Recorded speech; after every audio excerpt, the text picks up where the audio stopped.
দোস্ত, এই কোরআনের শিক্ষায় যারা শিক্ষিত হবে, এই কোরআনের আলোয় যারা আলোকিত হবে, এই কোরআনের সংস্পর্শে যারা আসবে, তাদের সম্পর্কে আমাদের নবী মুহাম্মদ আরবি সাল্লাল্লাহু আলাইহি ওয়াসাল্লাম ইরশাদ করেন, খায়রুকুম মান তাআল্লামাল কুরআন ওয়া আল্লামাহু।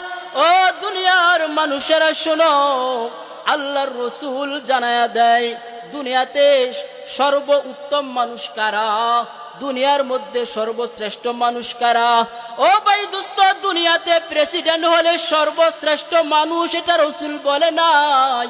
দুনিয়ার মধ্যে সবচাইতে বড় ব্যবসায়ী, সবচাইতে ভালো মানুষ এটা বলে নাই। দুনিয়ার মধ্যে সবচাইতে উত্তম মানুষ মন্ত্রী, প্রেসিডেন্ট এটা বলে নাই।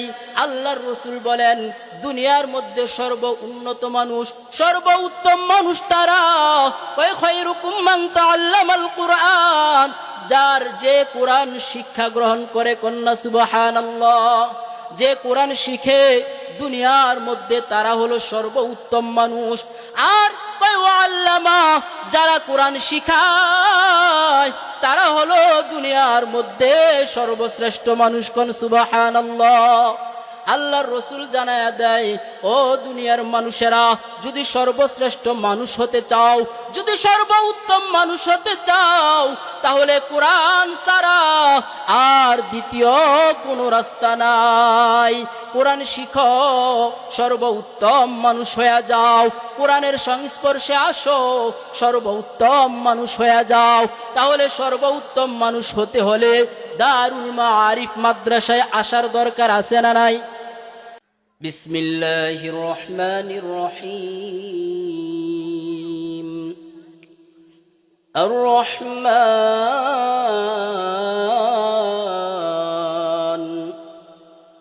আল্লামাল কুরআন খালাকাল ইনসান আল্লামাহুল বায়ান। মহান আল্লাহ তাআলা সূরাতুর রহমানের মধ্যে প্রথমেই শুরু করতেছেন আর রহমান, আই আনার রহমান। ও দুনিয়ার বান্দারা, আমি দয়াময় আল্লাহ। আল্লামাল কুরআন, কোরআন শিক্ষা দিলাম। খলাকাল ইনসান, এরপরে আল্লাহ তাআলা বলেন আমি মানুষ তৈরি করলাম। এখানে আল্লাহ তাআলা প্রথমে বলেন আমি দয়াময় আল্লাহ, কোরআন শিখাইলাম, তারপরে মানুষ বানাইলাম। ও ভাই দোস্ত, দুনিয়াতে আমরা দেখি প্রথমে মানুষ জন্ম নেয়, তারপরে যাইয়া পর্যায়ক্রমে কোরআন শিখে। কিন্তু আল্লাহ তাআলা বলেন বান্দা, আমি প্রথমে কোরআন শিখাইলাম, তারপরে মানুষ বানাইলাম। আল্লাহ তাআলা কেন প্রথমে কোরআন শিখাইলেন বললেন, তারপরে মানুষ বানাইলেন? বুঝার দরকার আছে না নাই? আসলে দুনিয়াতে আমরা যত মানুষ দেখি সবাই কিন্তু পাইকারি দরে আল্লাহ তাআলার কাছে মানুষ না। সবাইকে যে আমরা দেখি মানুষ চলাচল করে, পাইকারি ভাবে সবাই মানুষ না। যদি সবাই মানুষ হইতো, আমাদের সমাজে মাঝে মধ্যে বলে ফেলে, আরে সে তো মানুষ না, সে একটা জানোয়ার। বলে কি বলে না? অনেক সময় বলে হাজী সাহেবের 4টা সন্তান, 4টা থেকে 2টা মানুষ হইছে আর 2টা মানুষ হয় নাই। বলে কি বলে না? তাইলে কি ওই 2টা মানুষের পিছনটা কি লেজ বার হইছে?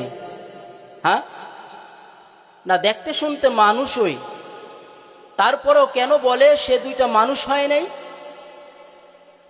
কারণ তাদের ভিতরে দেখতে শুনতে মানুষ হইলেও তাদের আচার আচরণে তাদের চলাফেরায়, তাদের ভাব ভঙ্গিমায় বোঝা যায় মূলত তাদের চলাফেরায় ভাব ভঙ্গিমায় যদিও মানুষ, কিন্তু মূলত মানুষের কাতারে তারা পড়ে না, ঠিক কিনা? এর অনেকগুলো ব্যাখ্যা আছে কেন এইভাবে আল্লাহ তাআলা বললেন। মুফাসসিরিনে কেরাম ব্যাখ্যা করেছেন,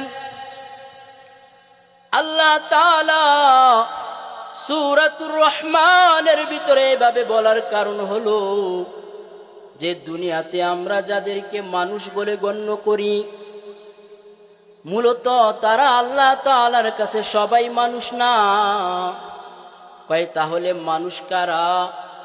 আল্লাহ তাআলা বলেন, যেই বান্দার ভিতরে কোরআন আছে, যার ভিতরে কোরআনের শিক্ষা আছে, যার ভিতরে কোরআনের ছোঁয়া লাগছে, কেবলমাত্র সে আল্লাহ তাআলার কাছে মানুষ। কোরআনের ছোঁয়া যে পায় নাই, কোরআনের শিক্ষা যে পায় নাই, তাকে দেখতে শুনতে মানুষ হইলেও আল্লাহর আদালতে সে মানুষ হতে পারে নাই। কথা ঠিক না বে ঠিক? এজন্য আল্লাহ তাআলা কুরআনুল কারীমের অন্য আয়াতের ভিতরে ইরশাদ করেন, ওয়ালাকাদ যারা'না লিজাহান্নামা কাসীরাম মিনাল জিন্নি ওয়াল ইনস। আল্লাহ তাআলা বলেন, আমি অনেক জিন এবং ইনসানকে জাহান্নামের মধ্যে নিক্ষেপ করব। বলেন নাউজুবিল্লাহ। কয়ে যাদেরকে জাহান্নামের মধ্যে লিপ্ত করবে, নিক্ষেপ করবে, তারা কারা? আল্লাহ তাআলা আয়াতের পরের অংশে তাদের পরিচয় দেয়। আল্লাহ তাআলা বলেন, লাহুম কুলুবুন লা ইয়াফকাহুনা বিহা। কয়ে তাদেরকে আমি একটা অন্তঃকরণ দিয়েছি, কলব দিয়েছি, কিন্তু তারা কলবের দ্বারা ভালোটা অনুধাবন করে না। ওয়ালাহুম আ'য়ুনুন লা ইউবসিরুনা বিহা। আমি তাদেরকে দুইটা চক্ষু দিয়েছি, কিন্তু এই দুইটা চক্ষু দিয়া তারা দেখে না। ওয়ালাহুম আযানুন লা ইয়াসমাউনা বিহা। আমি তাদেরকে দুইটা কান দিয়েছি, কিন্তু এই দুইটা কান দিয়া তারা শ্রবণ করে না। কয় তারা হলো কারা? কয় উলাইকা কাল আনআম। কয় তারা হলো চতুষ্পদ জান্তর জানোয়ারের মতো। নাউজুবিল্লাহ। কয় তারা হলো চতুষ্পদ জানোয়ারের মতো। শুধু এতটুক বইলে আল্লাহ তাআলা ক্ষান্ত হয় নাই। আয়াতের শেষ অংশে আল্লাহ তাআলা বলেন, বাল হুম আদল উলাইকা হুমুল গাফিলুন। কই বরঞ্চ তারা চতুষ্পদ জানোয়ারের মতোই না, চতুষ্পদ জানোয়ারের চাইতেও আরো নিকৃষ্ট। নাউজুবিল্লাহ। তাহলে যারা চতুষ্পদ জানোয়ারের মতো হয়, তার চাইতেও আরো নিকৃষ্ট হয়, তারা কি কখনো মানুষ হতে পারে? কি বলেন? মানুষ হতে পারে? এই আয়াতের ব্যাখ্যায় মুফাসসিরিনে কেরাম বলেন, লাহুম কুলুবুন লা ইয়াফকাহুনা বিহা।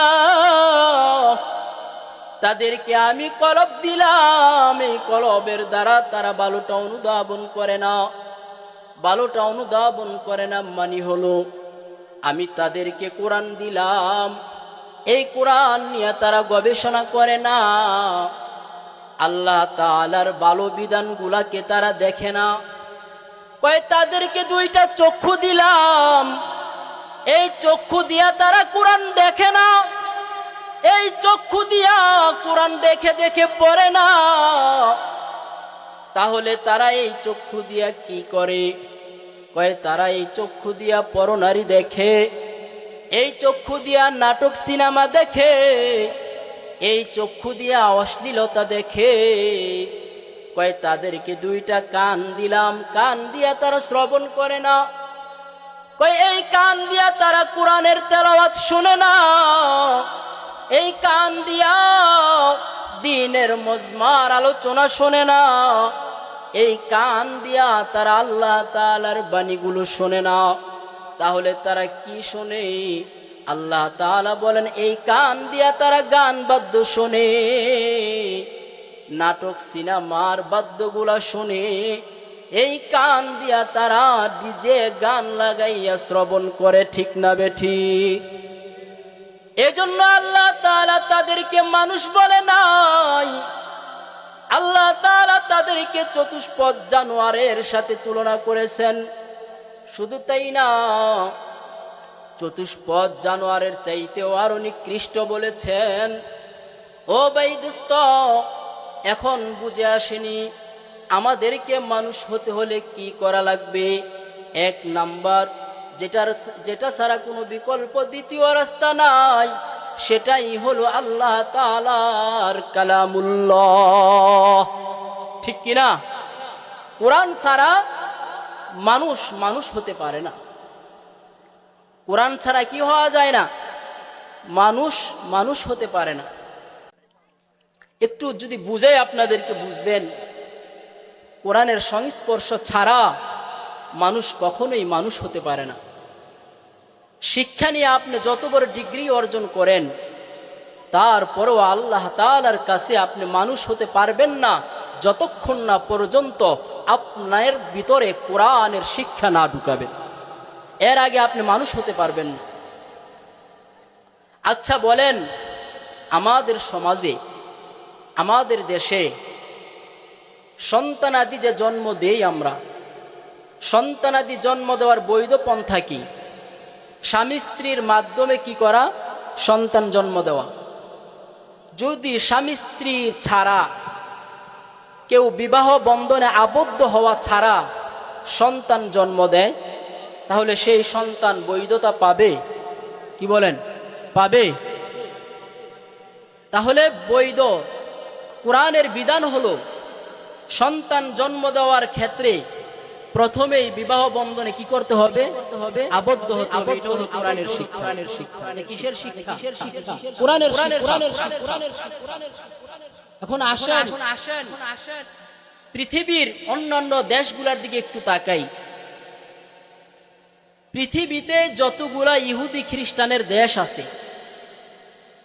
প্রত্যেকটা ইহুদি খ্রিস্টানের দেশে সন্তানের যখন 7 বৎসর বয়স হয়, তখন ওই সন্তানকে বাধ্যতামূলক স্কুলের মধ্যে ভর্তি করাইতেই হয়। বাধ্যতামূলক কি করতে হয়? স্কুলের মধ্যে ভর্তি করাইতেই হয়। স্কুলের মধ্যে ভর্তি করানো ছাড়া বাবা মার দ্বিতীয় রাস্তা নেই। যদি কেউ সন্তানকে 7 বছর বয়সে স্কুলে ভর্তি না করায়, তাহলে ওই সন্তানের মা বাবাকে পুলিশ গ্রেফতার করে নিয়ে যাবে, তাদেরকে জেলে বন্দি করবে এবং 17 বছর বয়স পর্যন্ত এই সন্তানকে সরকারের ভরণ পোষণে তাকে পড়ালেখা করার জিম্মাদারি নিবে। 7 বছর বয়স থেকে 17 বছর বয়স পর্যন্ত তাদেরকে বাধ্যতামূলক লেখাপড়া করাইতেই হবে। বাধ্যতামূলক কি করতে হবে? লেখাপড়া করাইতেই হবে। এবার প্রত্যেকটা ইহুদি খ্রিস্টানের দেশের এটা বাধ্যতামূলক আইন, নিয়ম। তো আমাদের দেশে এখনো এরকম অবস্থা আছে, যদি কারো সন্তানকে পড়ালেখা না করায়, মূর্খ বানায়, তাহলে এটার কি আছে? সুযোগ আছে। কেউ যায় কি করবে না, তার মা বাবাকে এটার জন্য কৈফিয়ত তাদের কাছে চাবে না, কেন সন্তানকে পড়ালেখা করাইল না। আমাদের দেশে এখন এই সুযোগটা আছে। তাহলে ইহুদি খ্রিস্টানদের দেশের শিক্ষা ব্যবস্থা কতটা উন্নত কিনা? আমাদের দেশের চাইতে তাদের শিক্ষা ব্যবস্থা একটু বেশি উন্নত না? কিন্তু বেশি উন্নত হওয়ার পরেও ইহুদি খ্রিস্টানদের দেশে যখন একটা সন্তান জন্ম নেয়, ভূমিষ্ঠ হয়, সন্তানের জন্ম নিবন্ধন করে কিনা? সন্তানের যে জন্ম নিবন্ধন করে, তাদের সন্তানের জন্ম নিবন্ধন এটা বাবার নামে হয় না, এটা মায়ের নামে হয়। কার নামে হয়? মায়ের নামে হয়, বাবার নামে হয় না। কেন বাবার নামে হয় না? তাদের দেশে এ আইনই নাই বাবার নামে জন্ম নিবন্ধন হবে, এটার কোনো আইনই নেই। আইন হলো মায়ের নামে সন্তানের কি হবে? জন্ম নিবন্ধন হবে। কেন মায়ের নামে জন্ম নিবন্ধন হয়? কারণ তাদের দেশে সন্তান জন্ম দিতে গেলে বিবাহ শাদীর প্রয়োজন হয় না। বিবাহ শাদী ছাড়াই সন্তান জন্ম দেওয়া তাদের দেশে বৈধ, নাউজুবিল্লাহ। এজন্য বিবাহর আগে যে সমস্ত মেয়েরা সন্তানের মা হয়ে যায়, তাহলে তারা বাবার নামে কিভাবে জন্ম নিবন্ধন করবে? সুযোগ আসেনি? সুযোগ নাই। তারা তাদের মায়ের নামে কি করে? সন্তানের জন্ম নিবন্ধন করে। কেন করে? কারণ তারা বিবাহের আগেই 2-4 সন্তানের মা হয়ে যায়, নাউজুবিল্লাহ। এজন্য মায়ের নামেই জন্ম নিবন্ধন হয়, বাবার নামে হওয়ার কোনো সুযোগই নেই। এবং তাদের দেশে বিবাহের আগে সন্তান জন্ম দেওয়া এটা কোনো দোষই না। এটা কোনো কি না? কোনো দোষই না, এটা বৈধ। তাহলে এবার বলেন, তাদের দেশের শিক্ষা ব্যবস্থা উন্নত কিনা? কথা বলেন, উন্নতি কিনা? অনেক উন্নত। উন্নত হওয়ার পরেও তাদের শিক্ষা ব্যবস্থায় জন্ম দেওয়াটা এটা বিবাহ ছাড়াই তাদের কাছে বৈধ। এবার বলেন, সন্তান জন্ম দেওয়া পিতা মাতা ছাড়া এই সন্তান জন্ম দেওয়া এটা কি মানুষের কাতারে পড়ে না জানোয়ারের কাতারে পড়ে? জানোয়ারও তো সন্তান জন্ম দেয়, দেয় কিনা? কুত্তার বাচ্চা হয় কিনা? কুত্তার বাচ্চা হইলে এই কুত্তা এটার বাপের পরিচয় আসেনি? পরিচয় আছে? পরিচয় নাই।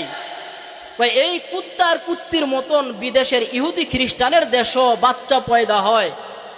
তাদের শিক্ষা ব্যবস্থা উন্নত, কিন্তু তাদের কাছে কি নাই?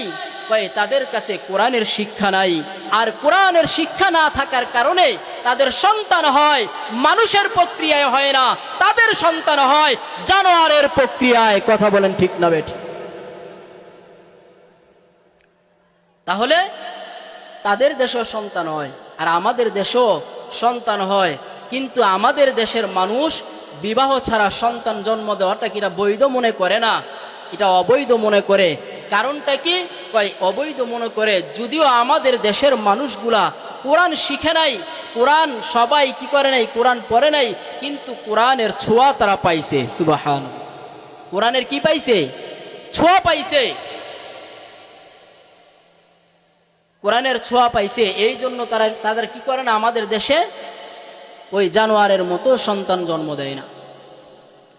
জন্য আমার ভাই দোস্ত, দুনিয়াতে আমার আপনার কোরআনের শিক্ষার কোনো বিকল্প রাস্তা নাই মানুষ হওয়ার জন্য।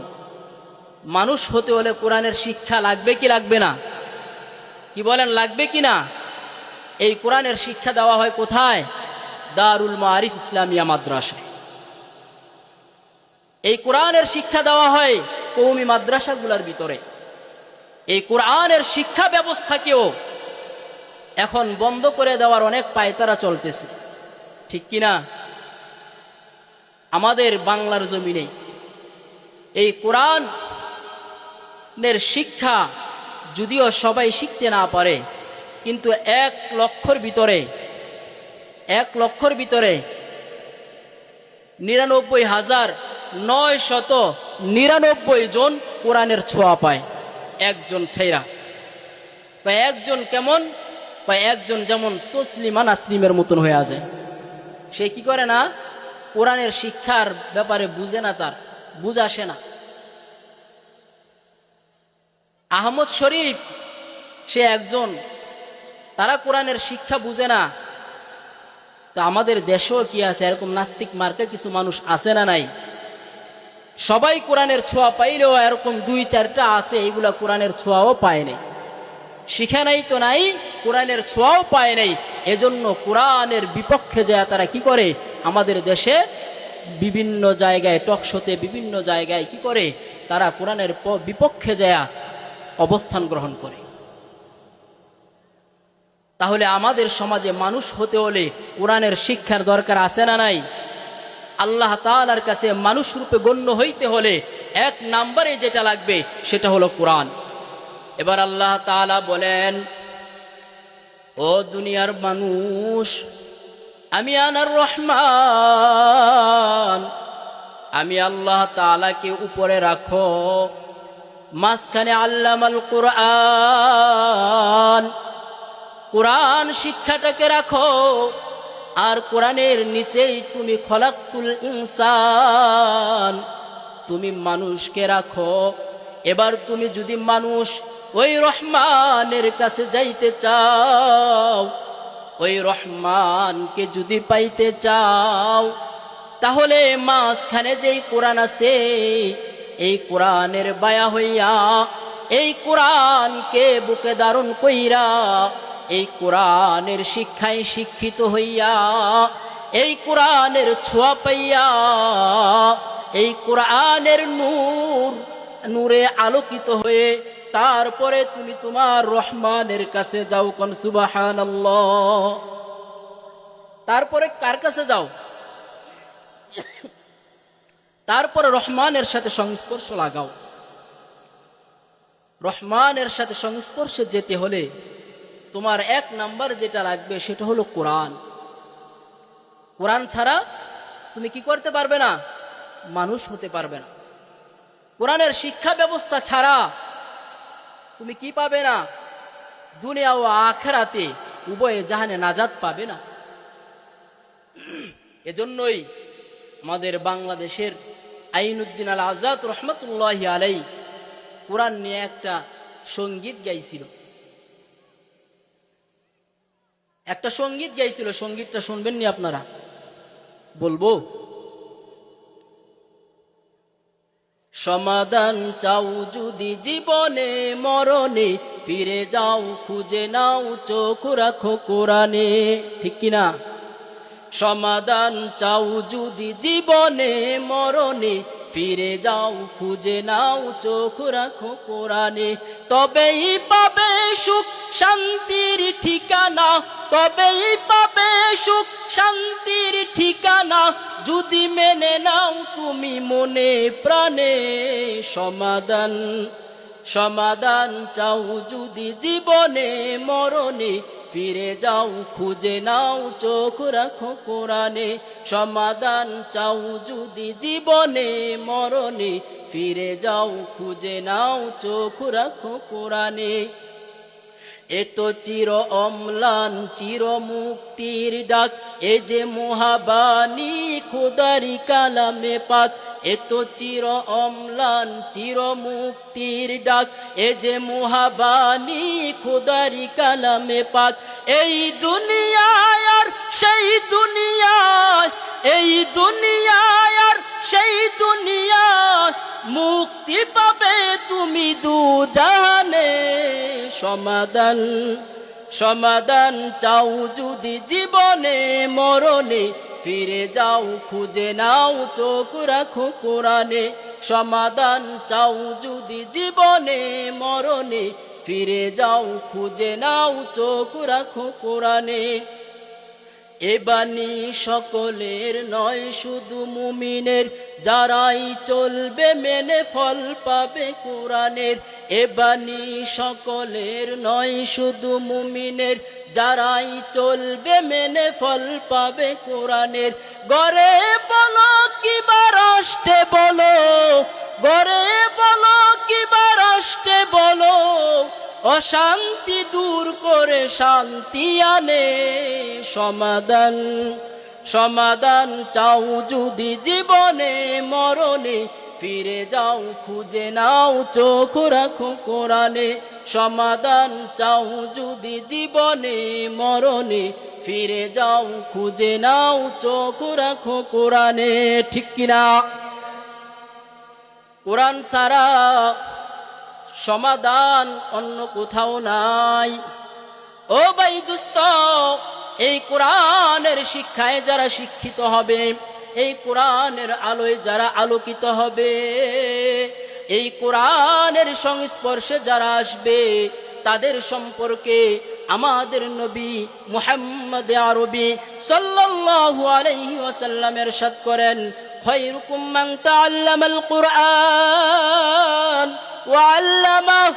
ও দুনিয়ার মানুষেরা শোনো, আল্লাহর রাসূল জানায়া দেয় দুনিয়াতে সর্ব উত্তম মানুষ কারা, দুনিয়ার মধ্যে সর্বশ্রেষ্ঠ মানুষ কারা।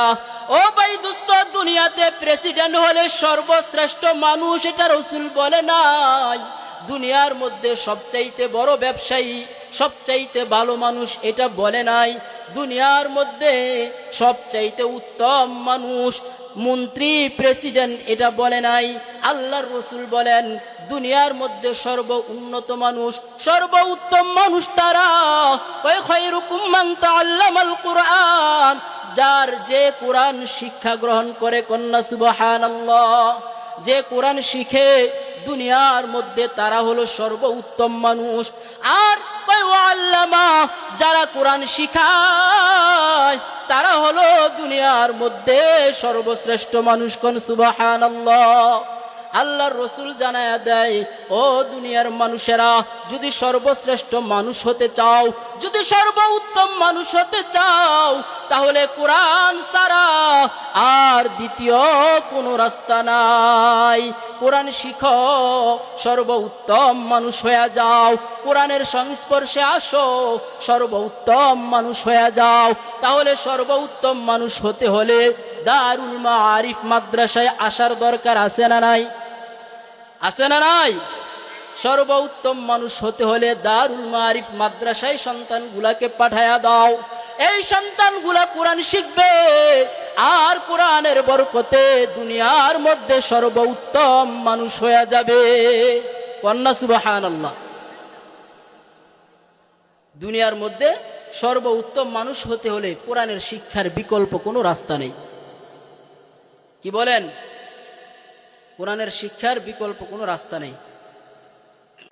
الصلاة والسلام على سيد الأشرف الأنبياء والمرسلين وعلى آله وصحبه أجمعين.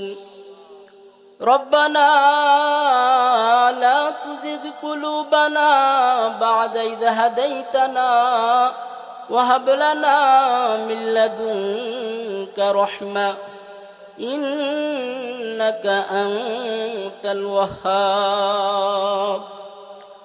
ربنا يا ربنا يا ربنا آتنا مطلوبنا مقصودنا. ফেলিয়ে না দিও রে মাওলা, ফেলিয়ে না দিও। গুনাহ যত করেছি আমরা ক্ষমা তুমি করিও।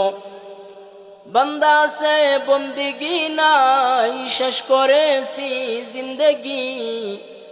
রোজা হাশরের বিচার দিনে পাপীদের উপায় কি? রহিম রহমান নামে নিয়েছি গো আল্লাহ তোমায় মানিয়া। কেমন করে আমাদেরকে জাহান্নামে ফেলিবা? মাফ করে দাও আল্লাহ, মাফ করে দাও।